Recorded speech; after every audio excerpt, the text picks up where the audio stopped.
살면서 인간관계가 어렵다고 느낀 적이 한 번쯤은 있을 겁니다. 오랜 친구와의 관계가 어색해지거나 가족과의 대화에서 벽을 느끼거나 직장 동료와 소통이 쉽지 않을 때도 있죠. 인간관계는 필연적인 만큼 복잡하고 예측하기 어려운 순간이 많습니다. 때로는 작은 말 한마디가 의도와 다르게 전달되어 오해를 만들기도 하고 아무리 신경 써도 상대방과 거리감이 좁혀지지 않을 때도 있습니다. 친한 사이일수록 감정이 얽혀 있어서 실망도 크고 상처도 깊어지기 쉽습니다. 결국 관계에서 오는 피로감 때문에 자연스럽게 거리를 두거나 최소한의 관계만 유지하려는 경우도 많죠. 그렇다면 인간관계를 더 편안하게 만드는 방법은 없을까요? 사람과의 관계는 시대가 바뀌어도 크게 달라지지 않았습니다. 그렇기 때문에 오래된 고전 속에는 지금도 적용할 수 있는 지혜가 담겨 있습니다. 오늘은 고전에서 배울 수 있는 인간관계의 원칙을 살펴보면서 우리가 관계 속에서 어떤 선택을 할 수 있을지 함께 생각해 보려고 합니다. 때로는 말로 해결할 수 없는 순간이 있다. 특히 가까운 사람일수록 갈등이 깊어질 때가 많다. 서운한 일이 생기면 즉시 자신의 입장을 설명하고 싶어지고 억울함을 해소하고 싶은 마음이 앞선다. 하지만 감정이 격해진 상태에서 내뱉은 말들은 오히려 오해를 키우고 갈등을 더 깊게 만든다. 해결이 아니라 새로운 문제를 만들어내는 경우가 더 많다. 노자는 말이 많아질수록 실수할 가능성이 커지며 침묵 속에 더 깊은 지혜가 깃든다고 했다. 흔히 대화를 통해 문제를 해결할 수 있다고 믿지만 어떤 경우에는 말을 주고받을수록 관계가 악화되기도 한다. 감정적으로 쏟아낸 말들은 상대를 이해시키기보다 방어적인 태도를 만들고 결국 대화는 설득이 아니라 논쟁이 되어버린다. 말의 힘은 크지만 그 힘이 언제나 긍정적인 방향으로 작용하는 것은 아니다. 가족과 크게 다툰 적이 있다. 서로 상처가 되는 말을 주고받았고 결국 며칠 동안 말 한마디 섞지 않았다. 처음에는 서운함과 분노가 가득했지만 시간이 지나자 자연스럽게 감정이 가라앉았다. 차분히 돌아보니 상대의 입장도 이해할 수 있었고 그 사람이 가진 좋은 점이 다시 보이기 시작했다. 만약 그 순간 더 격하게 말로 맞섰다면 관계는 회복되기 어려웠을 것이다. 감정이 한창 격앙된 상태에서는 어떤 말도 해결책이 되지 않는다. 비슷한 경험은 친구와의 관계에서도 있었다. 오랜 시간 쌓였던 감정이 폭발하면서 다툼이 생겼고 너무나 서운한 마음에 즉시 연락해 따지고 싶은 충동이 들었다. 하지만 순간적으로 감정에 휩쓸리지 않기로 했다. 며칠이 지나고 나서 상황을 돌아보니 처음에는 보이지 않던 부분이 보이기 시작했다. 상대의 말에도 나름의 이유가 있었고 나 역시 실수한 부분이 있다는 것을 깨달았다. 만약 그때 감정적으로 대응했다면 관계는 더 멀어졌을 것이다. 침묵은 단순히 말하지 않는 것이 아니라 관계를 회복할 시간을 주는 과정이다. 감정이 가라앉을 기회를 만들고 상대의 입장을 생각해 볼 여지를 남긴다. 즉각적인 반응이 해결책이 되지 않을 때 한 걸음 물러서는 것이 오히려 더 좋은 방향으로 나아갈 수 있는 방법이 된다. 말을 아낀다고 해서 모든 문제가 해결되는 것은 아니지만 적어도 불필요한 상처를 줄 가능성은 줄어든다. 순간의 감정이 만들어낸 말들은 쉽게 사라지지 않는다. 관계를 틀어지게 만드는 것은 단 한마디의 말일 수도 있다. 그 한마디를 조심스럽게 다루는 것만으로도 갈등을 줄일 수 있다면 침묵은 결코 소극적인 선택이 아니다. 노자는 부드러움이 강함을 이긴다고 했다. 겉으로 보기에는 침묵이 수동적인 선택처럼 보일 수 있다. 하지만 침묵은 가장 강력한 대응이 될 때가 있다. 화를 내거나 감정을 쏟아내는 것은 순간적으로 속이 시원할 수 있지만 결과적으로 관계를 더 멀어지게 만든다. 반면 침묵은 상대에게 생각할 시간을 주고 감정이 가라앉을 기회를 만든다. 단순히 말하지 않는 것이 아니라 관계를 지켜나가는 방식이 될 수 있다. 진실한 말은 화려하지 않고 화려한 말은 진실하지 않다는 말이 있다. 감정적으로 치닫는 순간에는 강한 말을 던지고 싶어지지만 그런 말일수록 본래의 진심과는 거리가 먼 경우가 많다. 오히려 침묵 속에서 진심이 전해지고 관계를 다시 회복할 수 있는 기회가 생긴다. 노자는 자연의 이치를 따르는 삶을 강조했다. 억지로 관계를 붙잡고 해결하려 애쓰기보다 물이 흐르듯 자연스럽게 시간을 두고 관계를 회복하는 것이 더 지혜로운 방법이다. 억지로 해결하려 하면 오히려 더 꼬일 수 있다. 관계도 마찬가지다. 모든 문제를 즉시 해결하려 하기보다 거리를 두고 서로가 생각할 시간을 가지는 것이 더 나은 해결책이 될 수 있다. 순간의 감정이 가라앉으면 보이지 않던 것이 보이기 시작하고 말하지 않아도 자연스럽게 이해가 되는 순간이 찾아온다. 때로는 침묵이 가장 강한 대답이 된다. 인생을 살다 보면 수많은 사람을 만난다. 어떤 사람은 친구가 되고 어떤 사람은 스쳐 지나간다. 그리고 시간이 지나면 남는 사람과 떠나는 사람이 나뉜다. 젊었을 때는 함께 술을 마시고 여행을 떠나고 생일을 챙겨주는 사람이 많을수록 좋은 관계를 맺고 있다고 생각했다. 연락이 자주 오는 사람, 항상 주변에서 함께하는 사람들이 곧 친구라고 믿었다. 하지만 이상하게도 인생이 조금씩 힘들어질수록 주변이 조용해졌다. 건강이 나빠져 병원에 입원했을 때 평소 연락이 잦던 사람들은 묵묵부답이었다. 직장에서 힘든 시기를 보낼 때 안부를 물어오는 사람은 거의 없었다. 인생의 고비를 넘는 순간이 찾아오자 기대했던 사람들은 하나둘씩 사라졌고 오히려 예상치 못한 사람이 조용히 손을 내밀었다. 아리스토텔레스는 진정한 친구는 어려운 순간에 드러난다고 했다. 평소에 가깝다고 생각했던 관계도 시련 앞에서는 쉽게 흐려질 수 있다. 반대로 특별한 사이가 아니라고 생각했던 사람이 예상치 못한 순간에 곁을 지켜주기도 한다. 인간관계의 진정한 깊이는 화려한 순간이 아니라 힘든 시기에 드러난다. 아리스토텔레스는 인간관계를 세 가지 유형으로 나누었다. 첫 번째는 이익을 위한 우정이다. 서로에게 도움이 되는 한 유지되지만 필요가 없어지면 관계도 끝난다. 비즈니스 파트너나 가벼운 지인 관계가 여기에 속한다. 두 번째는 즐거움을 위한 우정이다. 함께 시간을 보내는 것이 즐겁기 때문에 맺어지는 관계로 공통의 취미나 가벼운 유대감을 공유하는 친구들이 이에 해당한다. 하지만 환경이 바뀌거나 관심사가 달라지면 자연스럽게 멀어지게 된다. 마지막이자 가장 가치 있는 관계는 덕을 기반으로 한 우정이다. 이는 서로의 인격과 가치를 존중하며 상대를 있는 그대로 받아들이는 관계다. 이러한 우정은 단순한 즐거움이나 이익을 넘어 깊은 신뢰를 바탕으로 형성된다. 이 관계는 시간이 지나도 쉽게 변하지 않으며 어려운 순간이 닥쳤을 때도 흔들리지 않는다. 이런 관계를 맺기 위해서는 먼저 나 자신이 그런 사람이 되어야 한다. 상대에게 무엇을 기대하기보다 먼저 신뢰를 주고 진심으로 상대를 위하는 태도가 필요하다.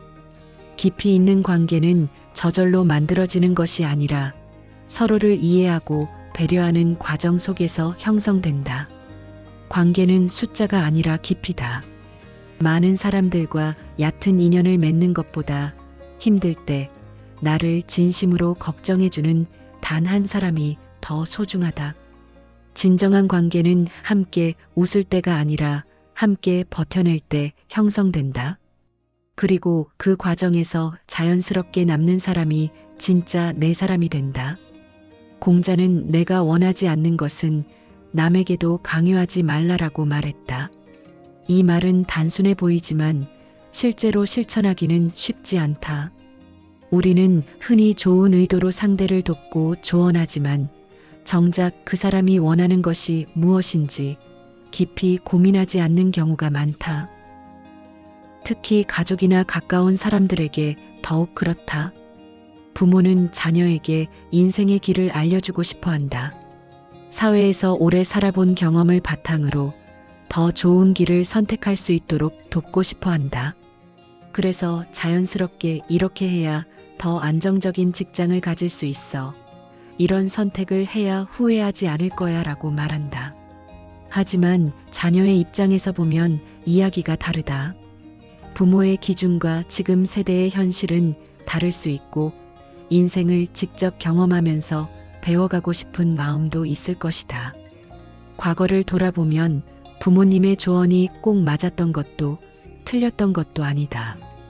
어떤 조언은 세월이 지나서야 의미를 깨닫기도 하고 어떤 것은 당시의 시대적 상황에 맞춰 더 나은 선택이었을 수도 있다. 분명한 것은 그때 부모님이 내 이야기를 더 들어주셨다면 그리고 내 입장에서 한 번 더 생각해 주셨다면 대화는 훨씬 부드러웠을 것이라는 점이다. 이제 부모의 입장이 되어 보니 같은 실수를 반복하지 않으려 노력하지만 여전히 자녀의 입장을 온전히 이해하는 것은 쉽지 않다. 직장에서도 마찬가지다. 후배 직원이 실수할 때 내가 저 나이 때는 이렇게까지 서툴진 않았는데 라는 생각이 들 수도 있다. 하지만 정말 그럴까? 나도 비슷한 실수를 했고 선배들이 보이지 않게 나를 도와주었을지도 모른다.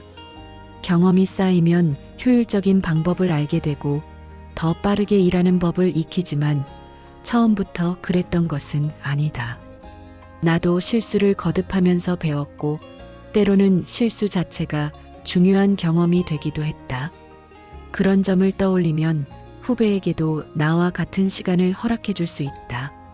인간관계에서 갈등이 생길 때 우리는 보통 왜 저 사람은 내 말을 이해하지 못할까 라고 생각한다.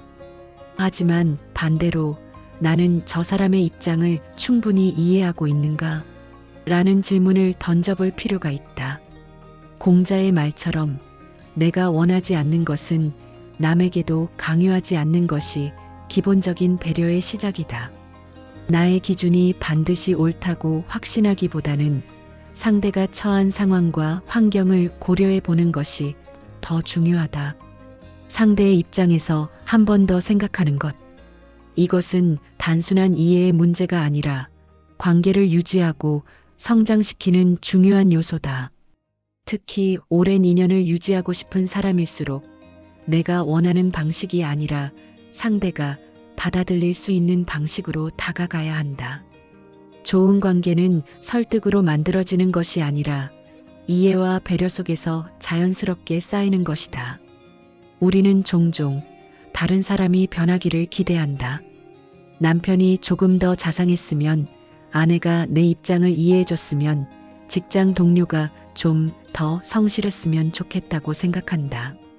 가족, 친구, 직장 동료와의 관계에서 불만이 생길 때마다 상대가 먼저 변해야 관계가 나아질 것이라고 믿는다. 하지만 로마 황제 마르쿠스 아우렐리우스는 세상을 바꾸려면 나부터 바꿔야 한다고 말했다. 상대가 변하지 않으면 관계는 그대로일까? 꼭 그렇지는 않다. 관계는 단순히 한 사람의 변화로 이루어지는 것이 아니라 서로의 상호작용 속에서 만들어진다. 내가 어떻게 행동하느냐에 따라 상대의 반응도 달라질 수 있다. 불평이 많은 친구가 있었다. 처음에는 그의 이야기에 맞장구 치며 공감했지만 시간이 지나면서 반복되는 부정적인 말들이 점점 부담스럽게 느껴졌다. 처음에는 그가 변하기를 바랐다. 하지만 문득 내가 먼저 변해보기로 했다. 그가 부정적인 이야기를 할 때마다 긍정적인 시각으로 대화를 이끌어 가려고 했다. 상황의 좋은 점을 이야기하고 그가 잘하고 있는 부분을 짚어주었다. 몇 달 후 신기한 변화가 생겼다. 친구의 말투가 조금씩 바뀌었고 긍정적인 이야기가 하나둘씩 늘어났다. 상대를 바꾸려 하기보다 내 태도를 바꿨을 때 관계도 자연스럽게 변화했다. 부모와 자녀 사이에서도 마찬가지다. 부모는 자녀가 부모의 말을 잘 따르기를 바라지만 자녀 입장에서는 부모의 조언이 부담스럽게 느껴질 수도 있다. 하지만 부모가 내 말도 맞을 수 있겠다라고 인정하는 순간 자녀도 부모에게 솔직하게 속마음을 털어놓기 시작한다. 직장에서도 마찬가지다. 동료의 태도가 마음에 들지 않을 때 먼저 나의 태도를 점검해 보면 의외로 관계가 풀리는 경우가 많다. 변화를 원한다면 먼저 내가 변해야 한다. 불만을 품고 상대를 바꾸려 하기보다 내가 먼저 행동을 바꾸면 관계의 흐름도 달라질 수 있다. 세상은 나를 중심으로 돌아가지 않는다. 하지만 내가 변하면 세상을 바라보는 관점이 바뀌고 그 변화는 관계에도 반영된다. 결국 인간관계에서 가장 효과적인 변화는 상대가 아니라 나에게서 시작된다. 용서도 마찬가지다. 누구나 한 번쯤은 원망을 품고 살아본 적이 있을 것이다. 가족에게 받은 상처, 친구에게 받은 배신, 직장 동료와의 갈등. 우리는 그것을 마음속 깊이 품고 있지만 시간이 지나도 기억은 사라지지 않는다. 오히려 그 감정을 품을수록 더 깊은 상처로 남는다. 셰익스피어는 용서는 상대방을 위한 것이 아니라 나를 위한 것이라고 말했다. 과거 나를 힘들게 했던 사람이 있었다. 오랫동안 그 사람을 미워했고 그가 잘 되면 왠지 억울한 기분이 들었다. 하지만 어느 날 깨달았다. 그 사람은 이미 내게 한 행동을 잊고 자신의 삶을 살아가고 있을지도 모른다. 그런데 나는 여전히 그 감정을 품고 고통받고 있었다. 내가 그를 미워한다고 해서 과거가 바뀌는 것도 아니고 내 마음이 편해지는 것도 아니었다. 그 순간 나는 그 사람을 용서하기로 했다. 그를 위해서가 아니라 나를 위해서였다. 미움과 원망을 놓아버리자 이상하게도 마음이 가벼워졌다. 용서는 상대를 위한 것이 아니라 나를 위한 선물이었다. 인간관계에서 가장 중요한 것은 결국 내 마음을 지키는 것이다. 모든 관계에서 완벽한 이해와 조화를 이루는 것은 불가능하다. 하지만 고전 속 지혜를 떠올려 보면 우리가 더 편안한 관계를 만들기 위해 어떤 선택을 해야 하는지 알 수 있다. 때로는 침묵하고 진정한 관계를 알아보고 상대의 입장에서 생각하며 내가 먼저 변하고 용서를 통해 내 마음을 지키는 것. 이것이야말로 인간관계를 지혜롭게 풀어가는 방법이 아닐까. 인간관계는 결코 쉽지 않다. 가까운 사람일수록 감정이 얽히고 기대가 크면 실망도 커진다. 가족, 친구, 동료와의 관계에서 갈등이 생길 때마다 우리는 상대가 변하기를 바라지만 정작 변화해야 하는 것은 어쩌면 우리 자신일지도 모른다. 관계의 어려움을 피할 수 없다면 적어도 그 속에서 내 마음을 지키는 방법을 배울 수는 있다. 고전 속 지혜를 떠올려 보면 인간관계에서 불필요한 소모를 줄이고 더 건강한 관계를 유지하는 방법을 찾을 수 있다. 때로는 침묵이 갈등을 키우지 않는 가장 현명한 선택이 된다. 순간의 감정에 휩쓸려 말로 상처를 주는 대신 침묵 속에서 스스로 감정을 정리할 시간이 필요하다. 감정이 가라앉고 나면 굳이 하지 않아도 될 말들이 있었다는 것을 깨닫게 된다. 진정한 관계는 어려운 순간에 드러난다. 평소에 가깝다고 생각했던 관계가 예상치 못한 시련 앞에서 흔들리고 반대로 큰 의미를 두지 않았던 사람이 힘든 순간 곁을 지켜주는 경우도 있다. 관계의 본질은 숫자가 아니라 깊이다. 많은 사람과 얕은 인연을 맺는 것보다 함께 어려움을 견뎌낼 수 있는 사람이 단 한 명이라도 있다면 그것으로 충분하다. 상대의 입장에서 한 번 더 생각하는 것도 중요하다. 우리는 때때로 자신이 옳다고 확신하며 상대를 설득하려 하지만 정작 그 사람이 처한 상황과 감정을 깊이 들여다보지는 않는다. 가족 간의 갈등, 부모와 자녀의 거리감, 직장 내 의견 충돌도 결국 서로의 입장에서 한 번 더 생각하는 태도가 부족하기 때문에 생기는 경우가 많다. 내가 원하는 것이 상대에게도 좋은 것인지, 나의 기준이 전부 옳다고 믿고 있는 것은 아닌지 돌아볼 필요가 있다. 변화를 원한다면 내가 먼저 변해야 한다. 우리는 흔히 상대가 변해야 관계가 좋아질 거라고 생각하지만 실제로는 나의 태도가 변할 때 관계도 자연스럽게 달라진다. 긍정적인 사람 곁에 있으면 긍정적인 영향을 받듯이 내가 먼저 더 나은 태도를 보이면 상대도 변화할 가능성이 높아진다. 불평이 많은 사람에게 부정적으로 대응하는 대신 긍정적인 시각을 보여주었을 때 분위기가 달라지는 것을 경험해 본 적이 있을 것이다. 그리고 무엇보다 중요한 것은 용서다. 인간관계에서 가장 무거운 짐은 과거에 대한 미움과 원망이다. 과거의 상처를 붙들고 있는 한 그 감정에서 벗어날 수 없다. 하지만 용서는 상대를 위해서가 아니라 나를 위한 선택이다. 미움과 분노를 내려놓는 순간 마음이 한결 가벼워진다. 용서는 과거를 지우는 것이 아니라 과거에 묶이지 않는 삶을 선택하는 것이다. 결국 인간관계에서 중요한 것은 상대를 바꾸려 애쓰는 것이 아니라 내 마음을 지키는 것이다. 침묵을 배우는 것도, 관계를 돌아보는 것도, 상대를 이해하려 노력하는 것도, 내가 먼저 변하는 것도, 용서하는 것도 모두 내 마음을 더 단단하게 하기 위한 과정이다. 인간관계가 어렵다고 느껴질 때 상대에게 변화를 기대하기보다 스스로에게 물어볼 필요가 있더라. 나는 지금 어떻게 해야 더 편해질까? 이 질문을 던지는 순간 우리는 감정에 휩쓸려 행동하는 것이 아니라 스스로 선택할 수 있는 위치에 서게 된다. 관계의 어려움 속에서도 내 감정을 조절하고 불필요한 갈등을 줄이며 나를 지키는 방법을 배운다면 우리는 더 단단하고 자유로운 마음으로 인간관계를 바라볼 수 있을 것이다. 오늘 영상이 도움이 되었다면 좋아요와 구독 버튼을 눌러주세요. 앞으로도 삶을 더 지혜롭게 만들어줄 이야기들을 전해드리겠습니다. 함께 성장하는 시간을 만들어 가길 바랍니다.